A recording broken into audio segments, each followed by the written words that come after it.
Hi, good morning friends. This video is just for my grade 10s, and so this video today is going to be about the stock market. I want to teach you a little bit about how the stock market works. I'm not an expert, but I'll do my best. And then I want to talk to you about the stock market crash and what that actually meant and how it affected everything else. And then the last part of the video, I'm just going to talk to you a little bit about the parallel between what happened then and what's happening right now. Okay, so the first thing I want to do is tell you about the stock market itself. Okay, it sounds complicated because whenever anybody talks about the stock market, they throw around a lot of terms. Right? They'll throw around words like equity, or they'll throw around terms like initial public offering, or those kind of things. They have all these terms and words, but I'm not going to use any of those today. What I'm going to talk about today is just kind of how the stock market works. So I drew two very badly drawn pictures, but I'm going to share them with you and just kind of an idea. So this is kind of how it all gets off the ground. So the stock market is out there and it exists. Let's say that you have a company, some kind of company. Let's call it Web Incorporated. You want to come up with some kind of new way to get internet into homes more cheaply, or you are making a router that is really fast, or something that people really want, and your business is doing really well. But your business is pretty local, right? You're here in Hamilton, you're selling to a lot of places outside of Hamilton, maybe even all through the Toronto area, maybe all the way through the Brantford area, going both directions, St. Catharines, you're really selling a lot of product, and you're expanding really quickly because everybody wants your router, right? It's making internet faster. So you want to expand. So you got your one business here that's right here in Hamilton, Ontario, but wouldn't it be great if you had the same business that was out in British Columbia, way out on the West Coast? And then you had another one that was, say, in Alberta.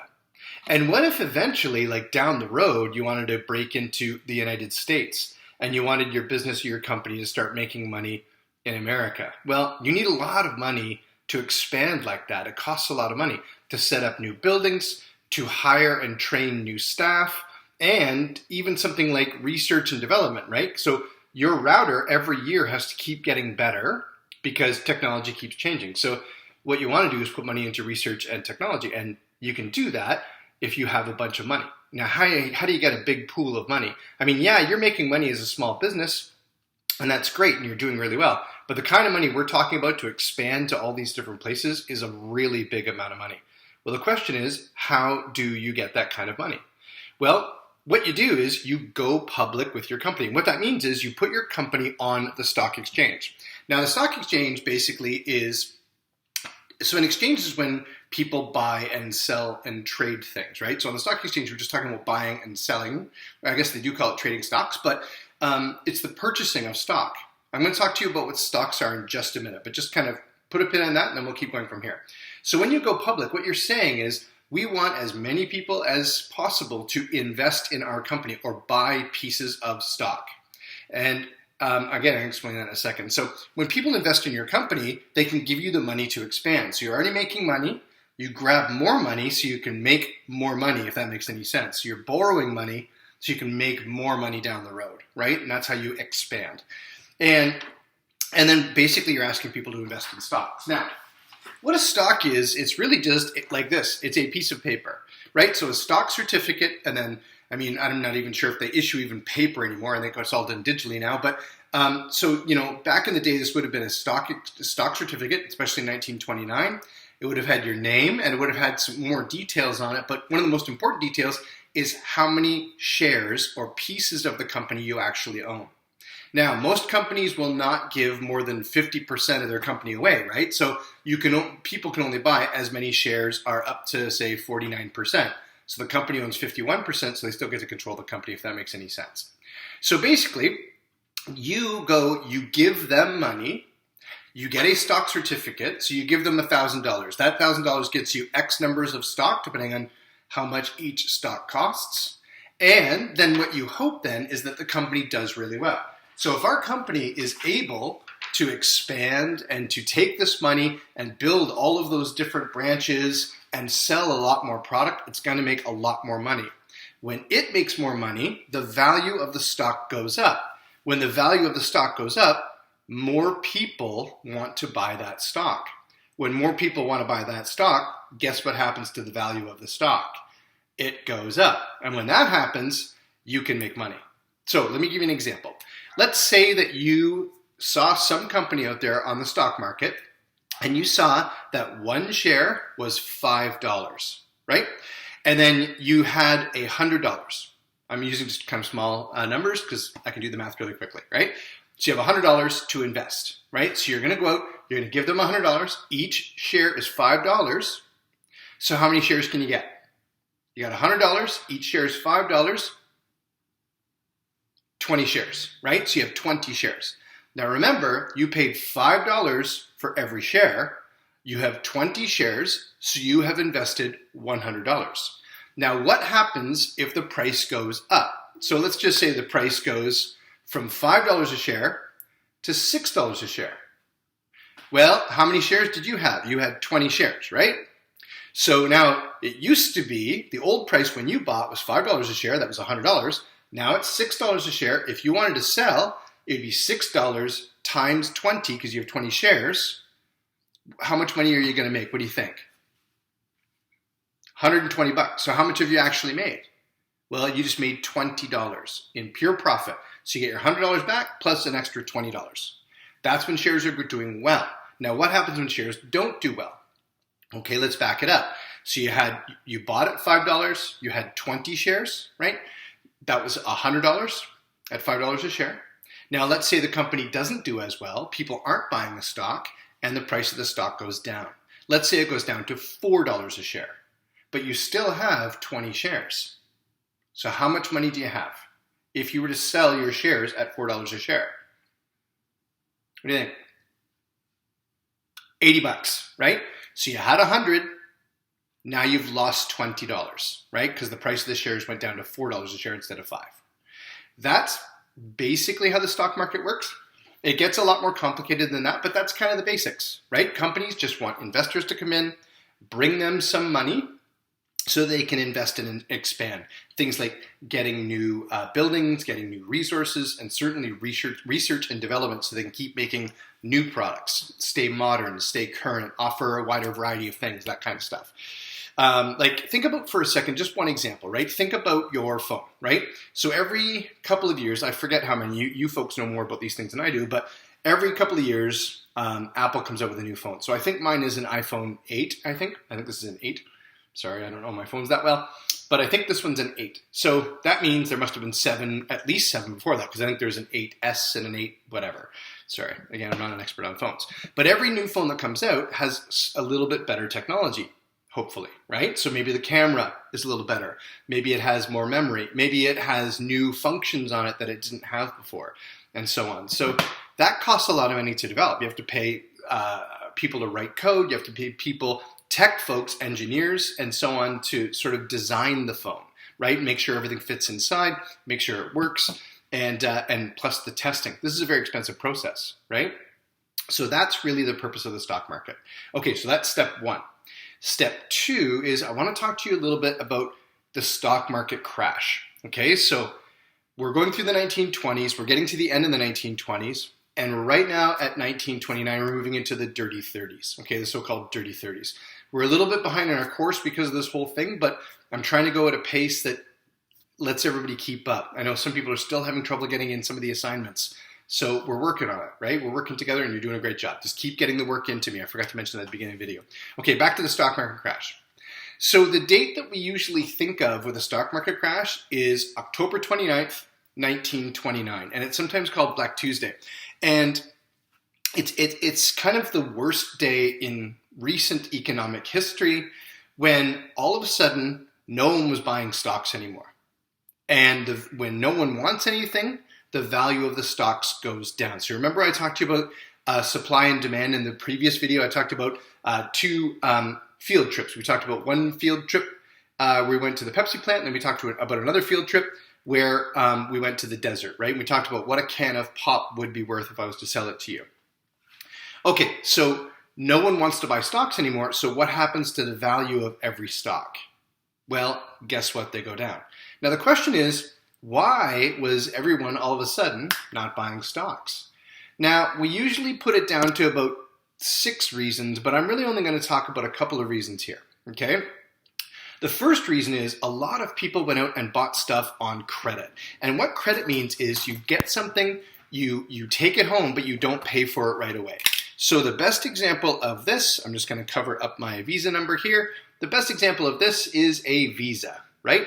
And a Visa card is very simple, right? If I want to, say, a new TV, I can go to Walmart, choose a TV, pick it out, put it in my cart. I may not have the $500 the TV costs right now, which I really don't. Then I just put it on my Visa and I take the TV home. But the problem is now I still owe that $500. But I don't just owe the $500. I also owe the money they're charging me to borrow that money. Do you know what that's called when they charge you money to borrow money?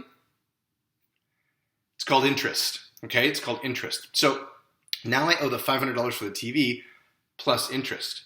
Well, in the 1920s, leading up to 1929, which is that October 29th, 1929 crash I talked to you about, a lot of people were buying stuff on credit. Everybody wanted the good life. Everyone wanted new furniture in their homes. Everyone was having families at this time. Everyone wanted to buy a house, and that's new. That's a mortgage, right? So that's debt. People were starting to buy cars very regularly. That was another way of getting debt. And people were also investing in the stock market, and believe it or not, they were borrowing money to invest in the stock market. So remember I said when things are going really well, everyone can make a lot of money, and everyone saw that and said, oh my gosh, now's a good time to try and make some money. A second reason that people stopped buying in stock is, well, so that debt that everyone owed, everyone had to start paying that back. They didn't have extra money. So everything kind of came to a tipping point. Another reason is Canada we got into trade wars with the United States and other countries were doing the same thing. And basically what we were doing is taxing the stuff that we were trying to sell to each other. So if Canada was trying to sell the United States wood, they'd put a tax on the wood, it's called a tariff, and it made the wood more expensive, so the wood just wasn't selling. And then we'd get mad because they were taxing our wood, so we'd tax some of the stuff they were trying to sell us. So it was more expensive. And what happens when everything's more expensive? Well, people are buying less stuff. And when people are buying less stuff, companies are making less money. And when people are making less money, what happens to the value of the stock? Right? So it's this crazy interconnected thing. So that's basically what happened. And when the stock market crash happened, that signaled it didn't cause it. It's more like a bell. Like think of it like, okay, this is like a symptom. This is like a fever. Something's wrong. There's a problem. And it signaled the beginning of what we call the Great Depression. Okay, so the Great Depression goes from October 29th, 1929 up until around September 1st, 1939. Now, you remember back in class, there's something that happens that signals the end of the Great Depression in 1939. Can you guess what that is? I'm going to leave that question out there. Just let you think about that, and then we're going to go and we're going to check that out when we get through the Dirty 30s. We're not going to spend tons of time in the Dirty 30s, though. We're only going to spend maybe this week and next, and that's it, and then because we have to get to World War II. Okay, the last part of the video, as I promised, I want to talk to you a little bit about how the stock market crash of 1929 connects to today. So one of the reasons that we learn history, okay, and I want you to think about this, like why are we in history class? Why is Mr. Flynn always talking about, all these things? Because we look back in the past and we can try and understand what's happening now and hopefully try and guess what's going to happen in the future. Okay, so that's kind of the tough part of it. So right now, because of the coronavirus or COVID-19, which is the disease that the virus causes, we're in lockdown. So I haven't left my home in about 10 days. I think I mentioned this in previous videos. Maybe it hasn't been 10 days, but quite a long time. And I'm only leaving my house for groceries, and that's about it. I'm just staying in my home with my dog and my kids when they're here, and that's it. And probably so are you and your families too, unless your parents are essential workers. And by the way, thank you if they are, okay? Thank you to them if they are essential workers. So basically, because we're all in our homes, a lot of people aren't getting paid. Now, people aren't getting paid, so they're not going out and spending. Remember the previous video? So they're not getting paid, so they're not going out and spending money. And when they're not going out and spending money, all of those businesses are not making money. So myself, for example, one of the things I really like to do is go out to a restaurant, for example, and get a bite to eat. That's one of my favorite things to do. I love pasta and those kind of things, so I'll go to a restaurant, have spaghetti meatballs. Well, the restaurant's closed, so I can't go there and spend my money. So what do you think happens to the restaurant? What happens to the restaurant owners? They can't pay their bill, they can't pay their mortgage, and so the whole economy right now is in an economic downturn, right? So right now, Canada is experiencing some of the worst economic problems since the Great Depression, okay? And partially it's because people aren't out there and spending money. Okay, so that's the lesson for today. And what we're going to be doing is we're going to be doing a couple of very small assignments about the Dirty 30s coming up. I'll post the first one tomorrow. And I'd also love it if you can give me some feedback about how you're doing. So if you have any questions or if I can help you in any way, please let me know. Okay, so thank you so much for watching yet another boring and cheesy Flynn production, but I thank you all for your patience, and I will post the next assignment tomorrow.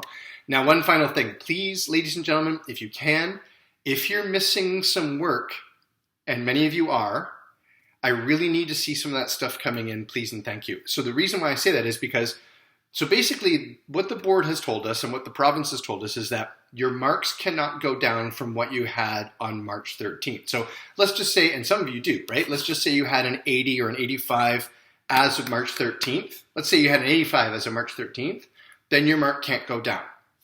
That's great news. But your mark can go up. So even if you have an 85, you can still work and try and get a 90. Or some of you, for example, I don't know off the top of my head, but some of you, for example, are at a 60. So right now you can get that 60 to an 80 by the end of what we're doing here. I'm assuming it's going to be at least until the end of May, and then we'll wait and hear more information, right?